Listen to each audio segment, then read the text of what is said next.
అత్యున్నతమైన స్థానానికి ఎదిగిన వ్యక్తి కె రామ్మోహన్ నాయుడు గారు. ఈరోజు యువతకు ఒక ఆదర్శం కావాలి.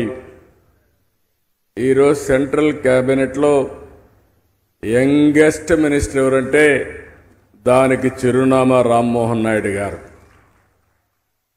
శాఖ కూడా మీరు చూస్తే సివిల్ ఏవియేషన్. ఇప్పుడే కొంతమంది మిత్రులు చెప్పారు, ట్రెడిషనల్గా ఉండే ఈ సివిల్ ఏవియేషన్ అంటే మోడర్నైజేషన్కి ఒక ప్రతీక. అలాంటి సివిల్ ఏవియేషన్ని టెక్నాలజీతో అనుసంధానం చేసి ప్రపంచంలో అన్ని దేశాల కంటే అగ్రస్థానం నిలబెట్టడానికి రాత్రింబగళ్ళు పనిచేస్తున్నాడు. అలాంటి రామ్మోహన్ నాయుడు గారిని మనస్ఫూర్తిగా మొన్నే మనం డ్రోన్స్ కాన్ఫరెన్స్ ఇక్కడ చూశాం.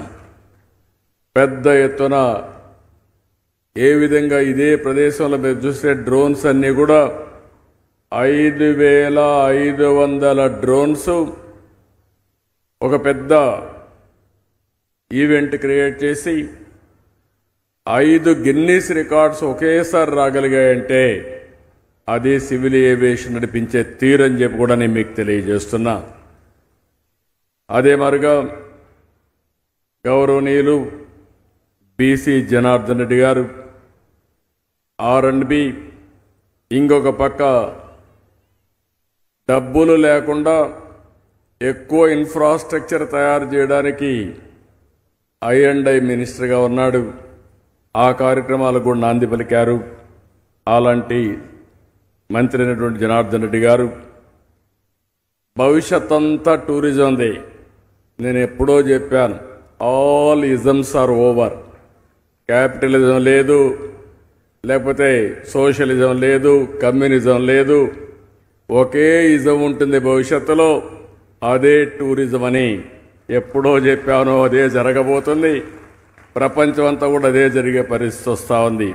అలాంటి టూరిజం మంత్రి అయినటువంటి కందుల దుర్గేష్ గారు ఈరోజు ఇక్కడ CMD spice jet limited Ajay Singh చాలా రోజుల నుంచి నాకు బాగా పరిచయం. నేను చాలాసార్లు కూడా ఆయన ప్రోత్సహించాను. ఇక్కడే ఒకరోజు అనుకున్నాం సీ ప్లేన్స్ కూడా ఇంట్రడ్యూస్ చేద్దామని. అలాంటి నూతనమైన ఆలోచనల్ని ఎప్పటికప్పుడు అమలు చేస్తున్నటువంటి స్పైస్ జెట్ని మనస్ఫూర్తిగా అభినందిస్తున్నా.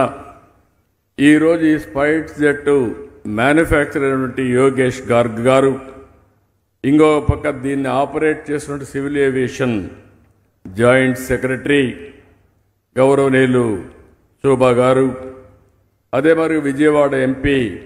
ఎప్పుడు కూడా ఇంత మునుపు ఎంపీలంటే సరిగా తిరిగేవారు కాదు, కానీ చిన్న ఈవెంట్ దగ్గర నుంచి ఏ పని జరిగినా ముందుండే వ్యక్తి విజయవాడ ఎంపీ. అలాంటి ఎంపీ కేసినేని చిన్ని గారు, ఇంకొక పక్క సెక్రటరీ టూరిజం సురేష్ కుమార్ గారు, వేదిక పైన ఉన్న పెద్దలు, అదే మరి ఈ కార్యక్రమానికి విచ్చేసిన సోదరులందరికీ నమస్కారాలు, అభినందనలు, శుభాభినందనలు, స్వాగతం.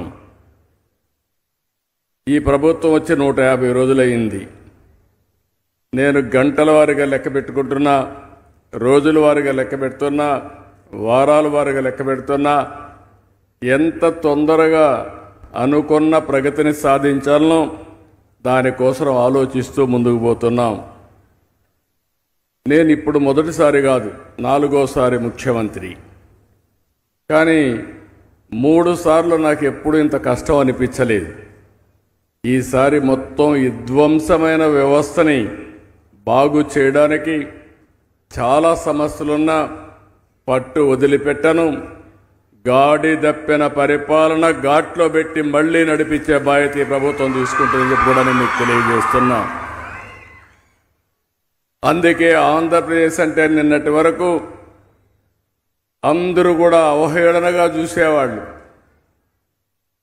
ఆంధ్రప్రదేశ్ రోడ్లు ఇంతే, ఎక్కడ చూసినా గుంతలే ఉంటాయి. ఇంకో పక్క ఆంధ్రప్రదేశ్లో టౌన్స్లో చూస్తే ఇది ఒక చెత్త టౌన్గా ఉంటుంది. ఎక్కడ చూసిన చెత్తంతా పేరకపోయి మన ఆలోచన విధానాలు కూడా అదే విధంగా ఉండే పరిస్థితికి తీసుకొచ్చారు.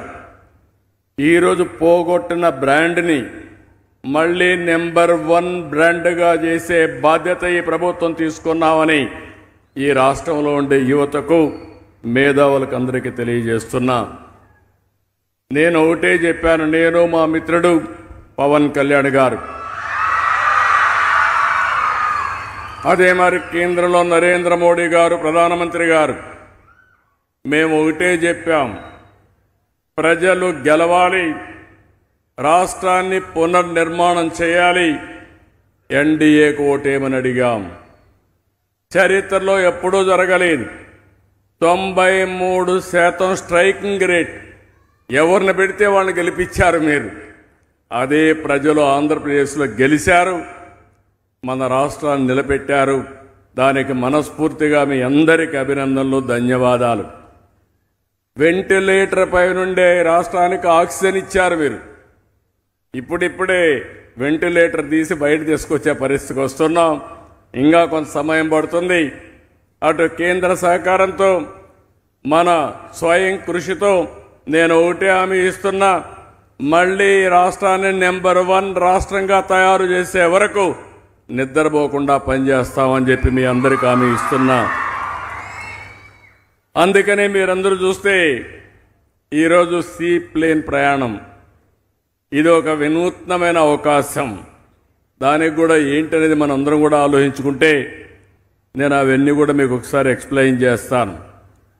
ఒక విషయం మీరు గుర్తుపెట్టుకోవాలి, ఎప్పుడైనా సరే రాష్ట్రాన్ని ప్రమోట్ చేయడానికి, రాష్ట్రంలో ఆర్థిక కార్యక్రమాలు పెంచడానికి, ఉపాధి ఉద్యోగ అవకాశాలు సృష్టించడానికి మనమందరం కూడా ఉండే అవకాశాలన్నీ ఉపయోగించుకోవాల్సిన అవసరం ఉంది.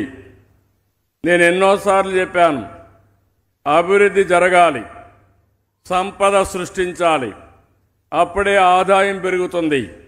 ఆదాయం పెరిగితే ఆ ఆదాయాన్ని పేదరిక నిర్మూలన కోసం సంక్షేమ కార్యక్రమాలు ప్రవేశపెట్టే పరిస్థితి వస్తుంది.